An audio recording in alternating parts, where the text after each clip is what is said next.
শেখ আব্দুল জব্বার।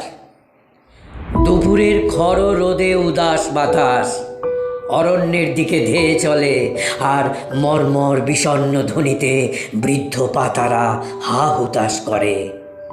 মহাশূন্য থেকে দুর্যোগের সূর্যাস্ত নিঃশব্দে নেমে আসে। পরন্ত বিকেলের নরম রোদের প্রলেপ লেগে গাছেরা শান্ত হয়ে পড়ে। গোধূলির ক্লান্ত সূর্য ঢলে পড়ে বিস্তীর্ণ মাঠের পরে। দিগন্ত জুড়ে চুপিসারে অদ্ভুত নীরব আধার নামে পৃথিবীতে। শিশিরের টুপটাপ শব্দে সব কোলাহল থেমে যায়।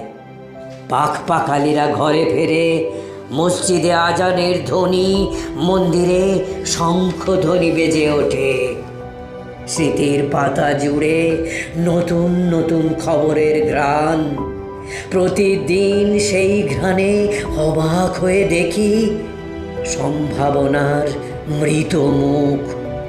স্মৃতির আলমারিতে সাজিয়ে রাখি শৈশব, কৈশোর, যৌবনের অজস্র ছবি।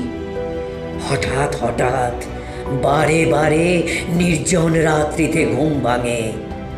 জানলা দিয়ে আকাশের পানে চেয়ে কি যেন খুঁজে ফিরি। জন্মান্ধের মতো নীল আকাশের পানে অদ্ভুতভাবে চেয়ে রই। কিসের অপেক্ষায়? মনে হয় যেন ধেয়ে আসছে অজানা কোনো সময়, শুধু চলে যাওয়ার অপেক্ষা।